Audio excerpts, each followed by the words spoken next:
দেখেন দেখেন ইরান কিভাবে আমার ক্ষতি করেছে। এখানে আমার একটা বকরি বান্ধা ছিল, এখানে আমার একটা গরু বান্ধা ছিল, সবকিছু ভেঙে চুরে একবারে ফেলে দিয়েছে। আর গোয়েল ঘরখানটা উঠায়নি খুব সালার বাটা সালা নেতানিয়াহু তোকে মানা করলো যে ইরানের সাথে লাগতে চাইস না, তুই হুদাই তুই ওর ঘরে বম ফেলে দিলে দে তোর হারকে ঘর বাড়ি খানি রে অবস্থা করে দিলে, সবখানি বিল্ডিং কে তুলাধুলা করে দেয় ইরান। হারে নেতানিয়াহু সালার বাটা সালা তোর মাথা কি গাঞ্জা খেয়া থাকে যে তুই এরকম একটা কাম করতে গেলি যে হারে দেশটাকে উড়ালি রে সালা। বিশ্বাস করেন আমি যদি আগে জানতে পারতুম যে ইরান আমার পাছাতে এইভাবে বাঁশ ঢুকাইবে তো আমি বাপের কালে ওর উপরে বম ফেলতে যাইতুম না গো।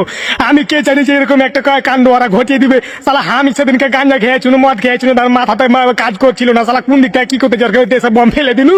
আর ভারতের মুদিও আমাকে একটু কইলে যে তুমি ফেলে দাও, দেখছি বাকিটা দেখছি মুদি এদিকে গা ঢাকা দিয়ে দিয়েছে। সালা মুদি ফোন ধরে না আমার, আমি মদ খেতে গেলাম একবারে ফেসে গেছি। এই আমেরিকার প্রেসিডেন্ট ডোনাল্ড ট্রাম্প সালা বড় মানির বেটাও কিছু কহে না গো, আমার একেলা মদ খেন থেকে ফাঁসিয়ে দেয়। সালার বেটা দেশ বাড়ি আমার ঘর বাড়ি যা ছিল সব উড়িয়ে দিয়েছে।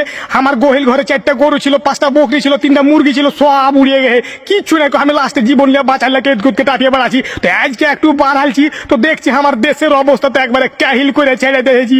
আমি কি করব, আমি যে ফেঁসে গেছি, আমাকে এখন কেউ বাঁচাও। আমাকে তো লাই থুইবে রাখো, গোটা মুসলিমেরা লাই আমার উপরে খেপে গেছো, আমাকে লাই আমার জীবন বাঁচালে এখন তোর জন্য লেগে। তো আমি এটাই করছি যে আমি আমাকে ক্ষমা করে দাও, আমার ভুল হয়ে গেছে, আমাকে মাফ করে দাও। আমি বাপের কি রেখে করছি আর জীবনে এরকম কিছু ভুল টুল করবো না, আমাকে ক্ষমা করে দাও তোমরা।